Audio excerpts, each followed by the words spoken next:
The year was 1973. A young woman walked into the U.S. Navy recruitment office in Tennessee. She had one dream: to fly fighter jets. The recruiting officer looked at her and laughed. "Ma'am, women don't fly jets. Your body can't handle the G-forces. You'll black out. You'll crash. You'll die." But she didn't leave. She stood there, looked him straight in the eye, and said, "Then I'll be the first woman to prove you wrong." That woman was Rosemary Mariner, and what happened next would change the United States Navy forever. This is her story. Rosemary Mariner was born in 1953 in a small town in Texas. Back then, America was a different place. Women weren't allowed in combat. Women weren't allowed to fly military aircraft. Women were told, "Stay home, be a nurse, be a teacher, don't dream too big." But Rosemary, she was different. When she was just 8 years old, she saw a Navy fighter jet fly over her house. The sound, the power, the speed. In that moment, she knew she wanted to be a pilot. Her father smiled and said, "Honey, girls don't fly jets." Her teachers said, "Why don't you become a flight attendant instead?" Even her friends laughed. "You, in a fighter jet? That's crazy." But Rosemary didn't care. She studied engineering in college. She got perfect grades. She learned everything about aircraft, engines, aerodynamics, navigation. And in 1973, when the Navy finally opened flight training to women, she was the first to apply. But here's the thing, the Navy didn't want her. They didn't want any women. The law forced them to accept female pilots, but they didn't have to make it easy. And they didn't. When Rosemary arrived at Naval Air Station Pensacola in 1974, she thought she'd be welcomed. She thought the Navy would give her a chance. She was wrong. The male pilots, the instructors, the commanders, they hated her, not because she was bad, but because she was a woman. On her first day, she walked into the briefing room. 50 male pilots stared at her. One of them stood up and said, "This is a joke, right? They're letting her fly." Another pilot yelled, "She's gonna get someone killed." The instructor didn't defend her. He just said, "Mariner, sit in the back. Try not to embarrass yourself." But it got worse. During flight training, male pilots refused to fly with her. They said, "If she crashes, I'm not dying with her." The mechanics sabotaged her aircraft. They'd leave tools in the engine, loosen bolts, anything to make her fail. One day, her instructor told her, "You know, Mariner, you could quit. No one would blame you. This isn't a place for women." Rosemary looked at him and said, "I'm not quitting. I'm going to be the best pilot you've ever seen." And she meant it. Every morning, she woke up at 4 a.m. She studied flight manuals while other pilots slept. She practiced emergency procedures until her hands bled. She ran extra miles to build stamina. She did everything to prove them wrong. But the Navy still didn't believe in her. After months of ground training, it was finally time.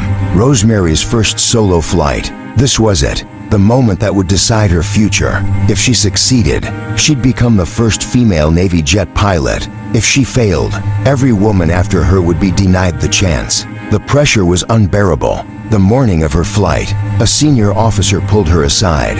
He said, "Mariner, listen to me. You don't belong here. You're going to black out up there. You're going to crash. And when you do, you'll prove that women can't fly jets." He wasn't trying to help her. He was trying to break her. Rosemary walked to her aircraft, a T-2 Buckeye trainer jet. Her hands were shaking. Her heart was pounding. She climbed into the cockpit, strapped in, checked the instruments, started the engine. The roar of the jet filled her ears. She took a deep breath and said to herself, "This is my moment. I'm not failing."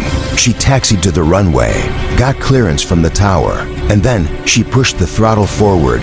The jet accelerated. Faster, faster, faster. And then as she pulled back on the stick, the nose lifted. The wheels left the ground. She was flying. For the first time in history, a woman was flying a United States Navy jet, alone, in the sky. She completed every maneuver perfectly. Barrel rolls, high G-turns, emergency descents. She did it all. When she landed, the ground crew was silent. They expected her to crash. They expected her to fail. But she didn't. She climbed out of the cockpit, took off her helmet, and walked past them without saying a word. She didn't need to. Her flight said everything. After that flight, Rosemary became a legend, but not in a good way. The male pilots were furious. They couldn't believe she succeeded, so they did something disgusting. They started a betting pool. How long until Mariner crashes? How long until she quits? How long until she dies? Some bet 1 month, others bet 6 months. No one bet that she'd survive, but Rosemary kept flying. She completed advanced training. She flew faster jets, more dangerous jets. She mastered aircraft that male pilots struggled with. And in 1974, she did something nitrogen monoxide woman had ever done. She became the first female pilot to fly a tactical jet aircraft for the U.S. Navy. Not a trainer, not a transport, a combat aircraft.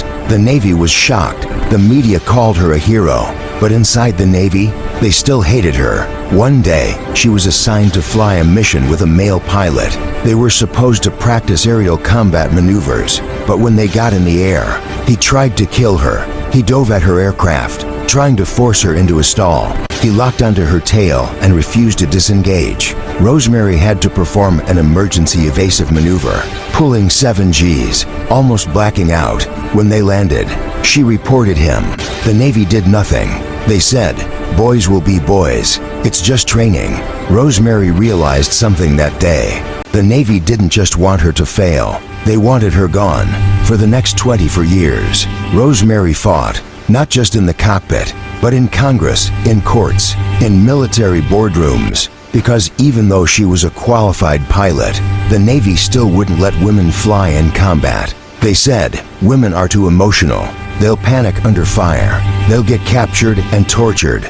We can't risk it." Rosemary knew this was garbage. She'd flown thousands of hours. She'd trained male pilots. She'd done everything men did, and more. But the law was the law, so she became an activist. She testified before Congress. She gave speeches at military academies. She wrote articles. She fought politicians. She refused to be silenced. And in 1993, after years of fighting, Congress finally changed the law. Women were allowed to fly combat missions. Rosemary was 40 years old. She'd spent her entire career preparing for this moment. But here's the cruel part. By the time the law changed, she was too old to fly combat missions. The Navy had a rule, no combat pilots over 40. Rosemary had fought for women's rights, but she would never get to experience it. Most people would have been bitter. Most people would have quit, but not Rosemary. She said, "I didn't do this for me. I did this for the women who come after me." And she was right. Rosemary retired from the Navy in 1997. By then, she'd flown over 3,500 hours. She'd commanded squadrons. She'd trained hundreds of pilots. She'd become one of the most respected aviators in U.S. history. But the world forgot about her. While male pilots got movies, books, documentaries, Rosemary faded into the background. She became a professor. She taught military history. She lived a quiet life. Then, in January 2019, Rosemary was diagnosed with ovarian cancer. The doctors said she didn't have long. She was 65 years old, and as she lay in the hospital, dying, she thought about her life, the fights, the struggles, the hate, but also the victories. Because of her, thousands of women became Navy pilots. Because of her, women were flying F-18s in combat. Because of her, girls across America knew they could be anything. On January 31st, 2019, Rosemary Mariner passed away. But here's the beautiful part. The Navy, the same Navy that tried to destroy her, gave her something nitrogen monoxide woman had ever received. A full military flyover funeral.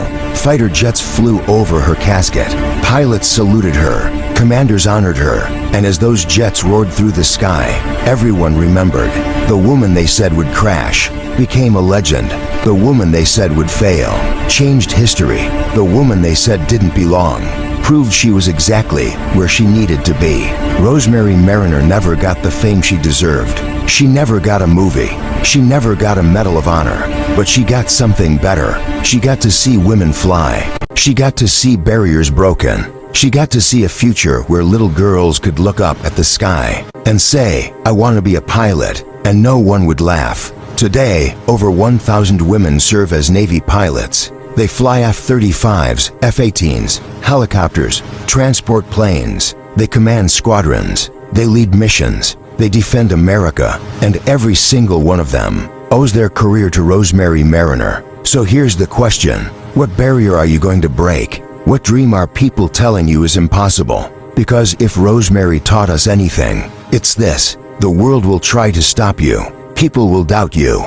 They'll laugh. They'll sabotage. They'll hate. But if you keep going, if you refuse to quit, you won't just achieve your dream. You'll inspire millions. If this story inspired you, hit that like button, drop a comment and tell me, what's your impossible dream? And subscribe to Silent Warriors, because we tell the stories the world forgot. Stories of heroes like Rosemary, heroes who changed everything. This is Silent Warriors, and we'll see you in the next one.